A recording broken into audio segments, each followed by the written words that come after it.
that binds what? That binds molecules together. That binds molecules together. Are we together? In the formation, to attain stability. That binds molecules together to attain stability.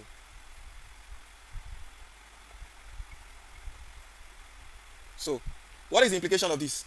Intermolecular. Now, we have three major types of intermolecular bonding. What are they? We have what we call the van der Waals forces, right? Also sometimes known as London dispersion. Are we together? Yes, sir. Two, we have dipole-dipole force.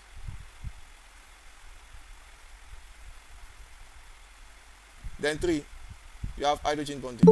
Dipole-dipole force or bonding. And then lastly, we have hydrogen bonding. So now we want to look at them one after the other. So now you listen and listen attentively, please. So the first one I'm going to talk about is what? Van der Waals forces.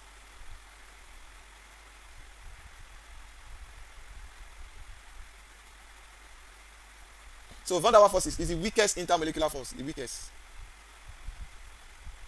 weakest intermolecular force. Right? That binds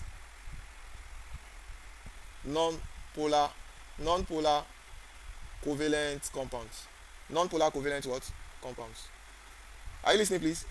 Now, when we Yes, say sir. non-polar covalent compounds, what are we talking about? That's the question. E.g., we talk about homonuclei gases like H2 gas.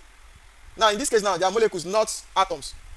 The difference between intermolecular bonding and interatomic bonding is that in intermolecular, it is one molecule with another molecule. That force of attraction that connects them together, that brings them together. That's the what? That's the intermolecular force. You get the point? But one atom and another atom coming up together to form a molecule. That force that binds them together is the interatomic force or intermolecular force. That's why we talk about ionic bonding, covalent bonding, because it's within atoms. But within one molecule and another molecule, you are talking about intermolecular bonding. And in this case, you'll be referring to van der Waals forces, dipole-dipole, and then hydrogen bonding. So the weakest of them is van der Waals force. And you always find them bonding what? Non-polar covalent compounds. So these non-polar covalent compounds are compounds that are mostly homonuclei. Am I communicating? Like H2. Yes, And they are gases, so don't forget. Homonuclear compounds, gases, mostly gases. Like H2, what else? Cl2, am I communicating? O2, all in their gaseous form. N2, all these ones are homonuclear, isn't it? Then, yes, apart from this, all these ones I've mentioned, they are non-polar. Because they share electrons within the same cavity, so the same atom. So there's no polarity, so they are non-polar. Am I communicating? yes, sir. Yes, some other gases too, like CO2 gas is non-polar. Are we together? It's Yes, also sir. bad because it's non-polar. Why is it non-polar? I will explain later why CO2 is non-polar when we talk about polarity. Okay, so CO2 gas, CH4, methane, is non-polar.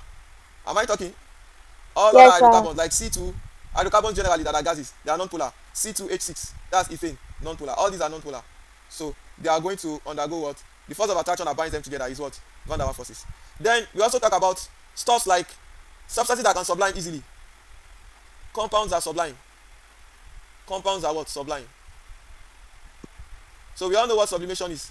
Change of state of the substance from solid down to what? To gas without passing through the liquid state. So examples of those substances are what? Iodine crystals. I2, iodine sublimes because it changed the state from solid to gas. So iodine 2 is held together by van der Waals force. It's a weak force. That's why it can sublime. Break from solid easily to gas. Are we together? Another one is Yes, ammonium sir. chloride crystals. NHCl4. Now, I will say something about this one later, but just note, ammonium chloride crystal is also is a sublimate. Ammonium what? Chloride crystals. Right? So it's also a sublimate. We are dealing with intramolecular force. Right? If it is intramolecular, ammonium chloride is made up of 4 different types of forces or bonds.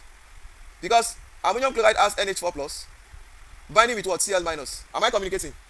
Yes, sir. Now, because here, if it is within the atoms, this one now and this one, this is positively charged, this is negatively charged. What type of bond is that? Between positive and Covalent. negative. Positive charge and negatively charged. So which type of bond is connecting positive ion and negative ion? In interatomic forces. Metal and a non-metal now. When it is positively charged, it's a metal now. This one is losing electron, this one is gaining electron. So it should be ionic. Or what? Electrovalent. So it should be ionic or electrovalent. So one of the bonds connecting this together in interatomic bonding is ionic. That's number one. Then NH4 plus itself How is it formed? It is formed from NH3 plus what? H plus. Which type of bond is that? Dative or coordinate covalent. Are we together? Yes, sir. Yes. So ammonium chloride is made up of ionic bonding, right? And what? Dative bonding from this ammonium ion. And this ammonium ion is formed from ammonia. And we know ammonia itself, NH3. What type of bond is that? Between two nonmetals. That is covalent. So in essence, there are three types of intra-atomic bonding. That is within one atom and another atom. There are three types of bond that connect ammonium chloride. They are ionic bonding, covalent bonding, and dative bonding. But between one molecule of ammonium chloride and another molecule of ammonium chloride is a weak force, which is van der Waals force. Does that make any sense? Yes, sir. Yes, sir. Good. So this implies that when you are told to get or to estimate the type of force in the intermolecular force in ammonium chloride, don't make the mistake of talking about intra-atomic bonding. You get the point? So intermolecular, one molecule of ammonium chloride and another molecule is connected together by a weak force called what? Van der Waals force. Because ammonium chloride is a sublimate. It can sublime. When you heat it, it will just change from solid to gas. So those type of bond that connect, the intermolecular bond that connect those type of compounds together are regarded as van der Waals forces. Is that okay? Yes, sir. Now, is London dispersion. Is that okay? Is that okay? Yes, sir. Another name Yes, for sir. van der Waals is what? London dispersion. That's another name for van der Waals forces. We call it London dispersion.